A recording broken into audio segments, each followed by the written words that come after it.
은혜로우신 아버지 하나님, 진주보다 값진 인생 경영을 원하는 주의 귀한 백성들이 오늘 이 새벽에도 나왔습니다. 오늘 말씀으로 함께 역사하여 주시옵고 우리의 삶을 인도하여 주시옵소서. 예수 그리스도의 이름으로 기도하옵나이다. 아멘. 오늘 잠언 31장 23절부터 31절까지입니다. 잠언 31장 23절로 31절 말씀.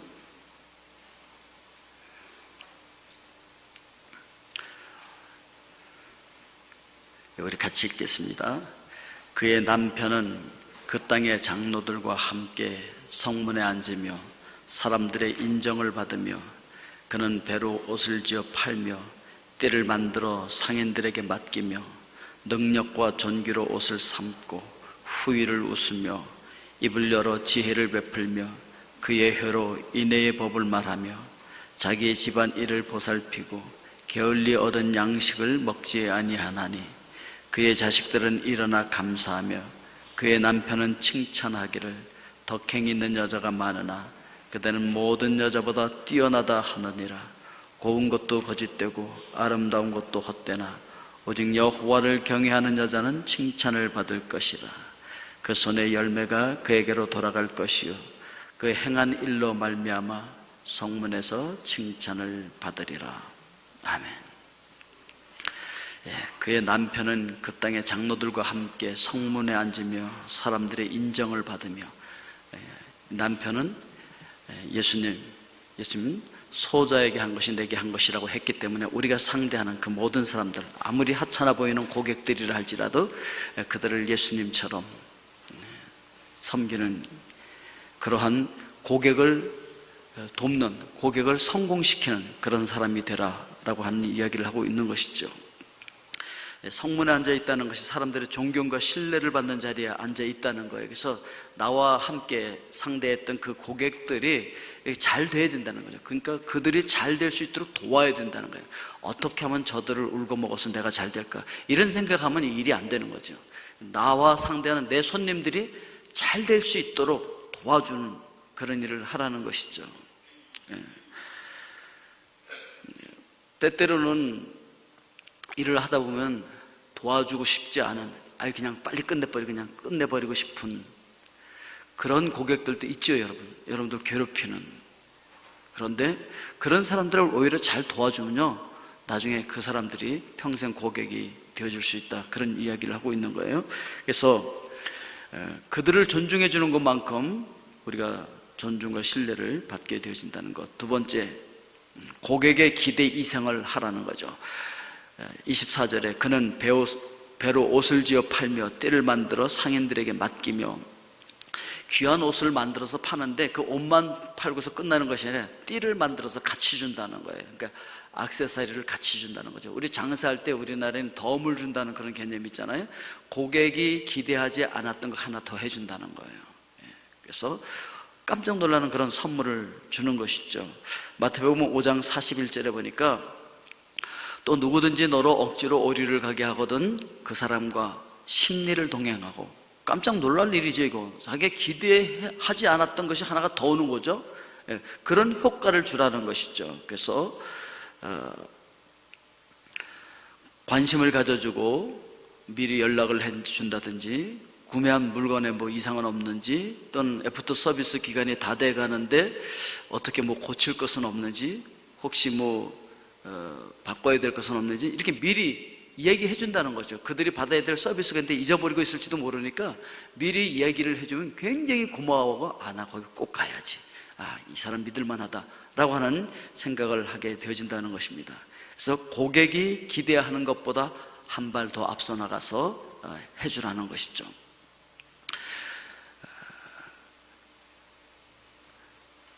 세 번째는 능력과 존귀로 옷을 삼고 후의를 웃는다. 품격과 인품을 갖추는 그런 사람이 되라는 것이죠. 또 그런 기업이 돼야 되고요. 능력과 존귀로 옷을 입는다. 굉장히 멋진 표현 아닙니까? 능력과 존귀로 옷을 입었다. 항상 여유 있는 태도와 품위를 지키는 그런 삶을 살아가기 때문에 이런 사람들은 다가오는 훗날을 웃음으로 맞이할 수 있다는 것이죠. 능력이 있지만 오만하거나 차갑지 않고 기품과 고귀함이 있는 이런 사람들은요, 한눈에 딱 보면은 굉장히 호감이 갑니다. 굉장히 능력 있는데 오만하지도 않고 차갑지도 않아. 기품과 고귀함이 있어. 한눈에 이런 분하고 내가 같이 살아야 되겠구나, 이런 분하고 같이 사업을 해야 되겠구나, 이런 분을 내 고객으로 맞아야 되겠구나. 하여튼 한눈에 반할 수 있는 그런 사람이 되라는 것이죠.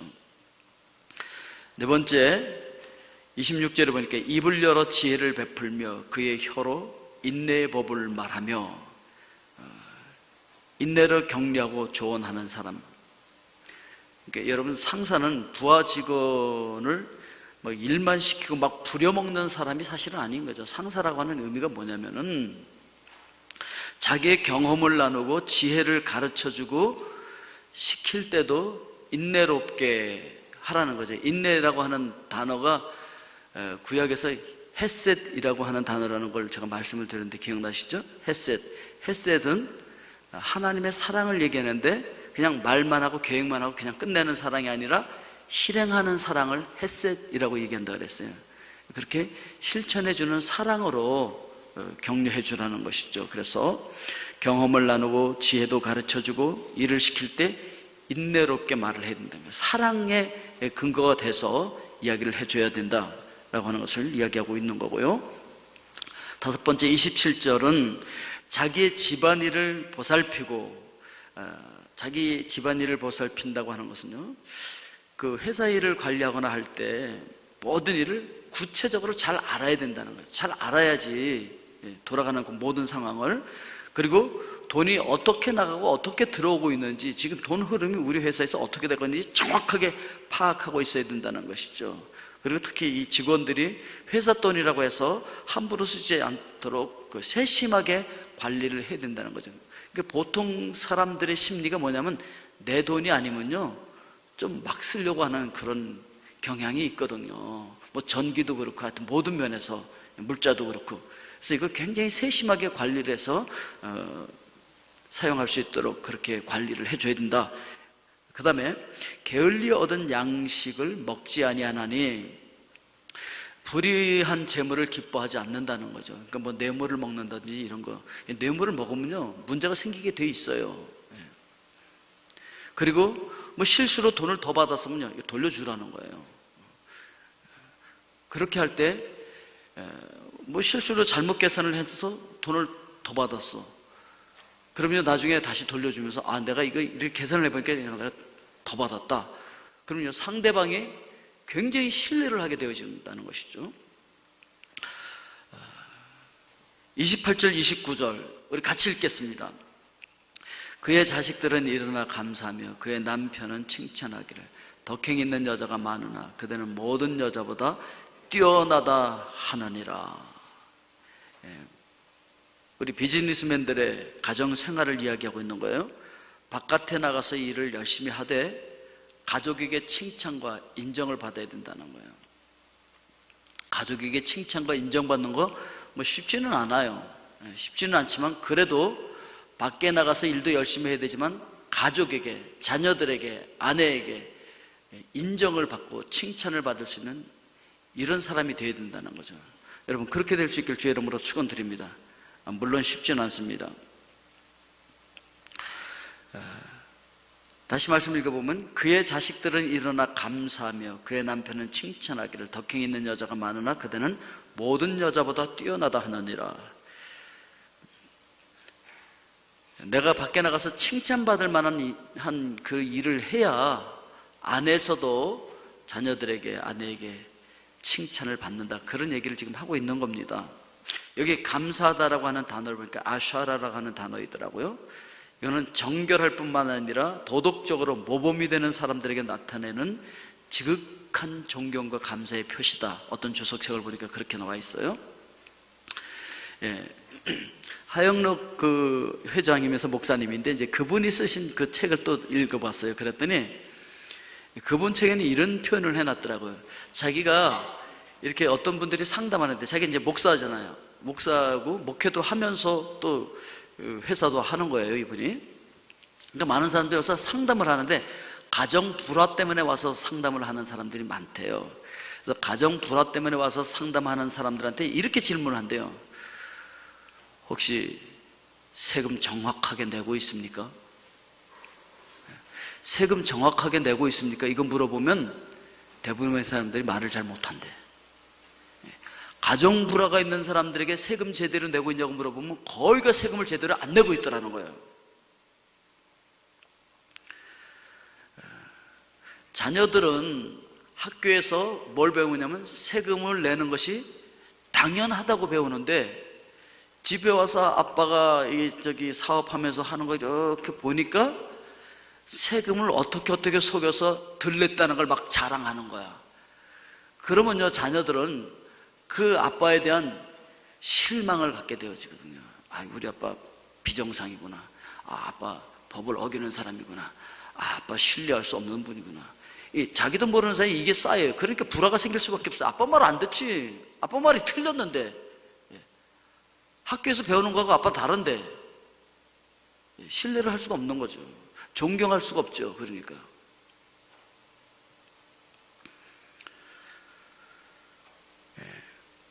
일곱 번째로 30절 말씀 우리 같이 읽겠습니다. 고운 것도 거짓되고 아름다운 것도 헛되나 오직 여호와를 경외하는 여자는 칭찬을 받을 것이라. 잠언 31장에서 가장 중요한 구절이 바로 여기입니다. 핵심 구절입니다. 여기가 여호와를 경외한다는 건 하나님을 두려워한다는 거예요. 하나님을 두려워하는, 그래서 그 하나님의 말씀을 지키고 따르기를 힘쓰는 것, 이것이 비즈니스에 있어서 최고의 지혜이고 최고의 비결이라고 얘기하는 거예요. 그러니까 하나님 앞에서 하는 거죠. 하나님 앞에서 내가 사업을 하나님 앞에서 하나님을 두려워하면서 하는 거예요. 고운 것, 아름다운 것, 뭐 이런 것들은 외모를 이야기하기도 하지만 세상 사람들이 사업을 하면서 동원하는 각종 세상적인 방법들도 여기 포함이 된다는 거예요. 물론 뇌물도 여기 포함이 되어지죠.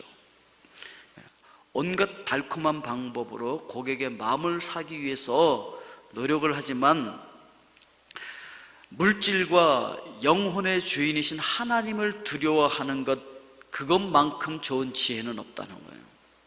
그것만큼 좋은 방법도 없다는 거예요. 그래서 하나님을 두려워하는 사람만이 세상은 물론 가정에서도 칭찬을 받게 된다, 이런 이야기를 하고 있는 거예요. 그러니까 사회생활을 할 때, 비즈니스를 할 때나 하여튼 무엇을 할 때 하나님을 두려워해서 하나님 앞에서 하는 사람이 밖에서도 칭찬 듣지만 안에서도 칭찬을 듣는다, 그 얘기를 지금 하고 있는 것입니다. 그리고 31절을 보면은 우리 31절 같이 읽겠습니다. 그의 손의 열매가 그에게로 돌아갈 것이요 그 행한 일로 말미암아 성문에서 칭찬을 받으리라.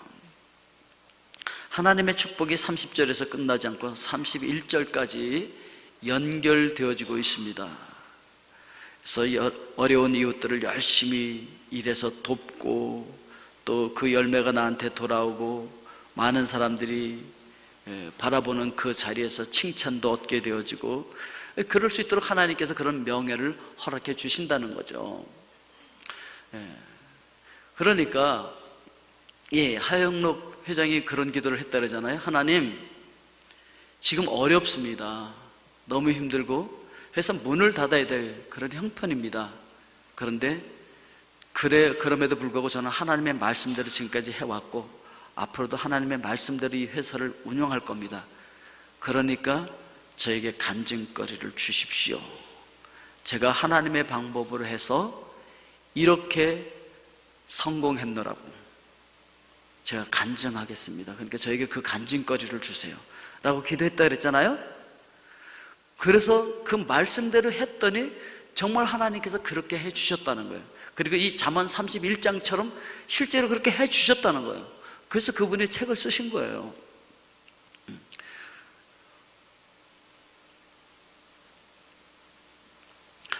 하나님께서 이 세상 가운데서 사랑하는 자녀들을 높이 들어 올려주기를 원하신다는 것이죠. 여러분들이 하나님을 두려워하고 하나님의 말씀대로 실행하려고 하면은 하나님이 여러분들을 도와주실 줄로 믿습니다. 세상으로는 도움을 받을 수 없다 할지라도 하나님께는 내가 도움 받겠다. 그러니까 나도 하나님의 말씀대로 한번 해보겠다. 그렇게 하는 것이죠. 그래서 이 하영록 회장이요, 2013년부터 건축과학원의 대통령 지명 이사가 되었는데, 이게 건축가로서는 최고의 명예를 누리는 것이라고 합니다. 근데 이거 하는데 2년 동안 엄청난 조사와 이걸 하더래요. 대통령이 지명했는데 혹시 뭐 이게 나중에 다른 것이 잘못된 것이 드러나면 안 되니까 그렇게 철저하게 조사를 했는데, 당신은 정말 자격이 있다 해서 이 최고의 명예가 되어지는 국립건축과학원 대통령이 지명한 이사가 되었는데, 그러니까 샘플이 되어서 이 미국 내에서도 그렇고 한국 내에서도 이분 모셔다가 이 비즈니스맨들이 우리에게 그 비결을 가르쳐 달라고, 전수해 달라고. 그래서 이름이 나기 시작하니까 또 어떤 사람들도 나오냐면은, 나도 창업을 하려고 하는데 좀 투자 좀 해달라 라고 하는 것이 한국에서 엄청나게 많이 오더라는 거예요. 그래서 이분은 그렇게 하는 것은 하나님의 방법이 아니라 그랬잖아요. 그죠? 하나님의 방법이 아니고 자기에게 있는 것을 가지고 하는 것이 하나님의 방법이었다. 그래서 살아계신 하나님의 언약, 그 언약의 시제는 과거에 멈추는 것이 아니라 현재도 진행 중이고, 그리고 미래적인 것이라는 것이죠. 오늘도 그 하나님의 나라를 우리가 맛보면서 살아갈 수 있어야 된다는 것입니다. 그 언약을 믿고 실천해서 그 언약이, 그 약속한 축복이 지금 우리에게 체험되어질 수 있어야 된다는 것이죠. 정말 하나님의 사람들이라고 한다면, 나 하나님의 말씀대로 했어, 하나님의 말씀대로 했더니 이렇게 됐어 라고 하는 결과를 가지고 우리가 이야기할 수 있어야 된다는 거죠. 돈을 아무리 많이 벌어도, 아무리 세상적으로는 성공했어도요, 정말 하나님 앞에서 이것을 떳떳하게 내어놓을 수 없다면 이건 간증거리가 될 수 없어요. 그렇지 않습니까, 여러분? 나 하나님의 방법대로 했는데 안 됐다, 그것도 간증거리예요. 왜냐하면 나는 이렇게 안 된다 할지라도 세상의 방법대로 하지 않고 나는 하나님의 방법대로 했다, 난 떳떳하다 라고 하는 것이 간증거리인 거예요. 그리고 하나님의 방법대로 했더니 하나님께서 이런저런 길을 열어주셔서 여기까지 왔다 라고 하는 것도 간증거리입니다. 어떤 상황이 되든지 여러분, 하나님의 말씀대로 여러분들 사업을 하실 수 있기를 주의 이름으로 축원드립니다. 아멘이십니까? 하나님께서는 우리가 그렇게 하기를 원하신다고요. 똑같은 환경 속에서, 똑같이 힘들고 어려운 그 환경 가운데서 정말 하나님의 방법대로 하고 있느냐는 거예요. 대부분의 사람들이 힘들고 어려울 때는 하나님의 방법을 포기하고 세상의 방법을 찾아가는데, 그것이 바로 사탄 앞에 무릎을 꿇는 일인 것이죠. 우리 사탄 앞에 무릎을 꿇지 않고, 세상 앞에 무릎을 꿇지 않고, 돈 앞에 무릎을 꿇지 않고 하나님을 두려워해서 하나님 앞에서 살아가실 수 있기를 주의 이름으로 축원드립니다. 아멘이십니까? 오늘 이렇게 빨리 나온 이유가 있어요. 오늘 이제 잠언 31장이 끝났는데, 내일도 여러분 사업을 어떻게 해야 되느냐면 이렇게 얘기하면 안 되잖아요. 왜냐하면 내일은 우리 자녀들과 함께 와야 되잖아요. 내일은 자녀들에게 유익한 말씀을 할 겁니다. 그래서 내일 여러분 자녀들 다 데리고 함께 오십시오. 함께 와서 우리 자녀들을 위해서 또 함께 기도하는 시간을 갖도록 하겠습니다. 오늘 말씀 기억하면서, 하나님, 정말 저도 하나님의 말씀대로 그렇게 한번 해보겠습니다. 그러니까 하나님께서 저를 책임져 주십시오. 이렇게 우리 다 같이 함께 기도하도록 하겠습니다.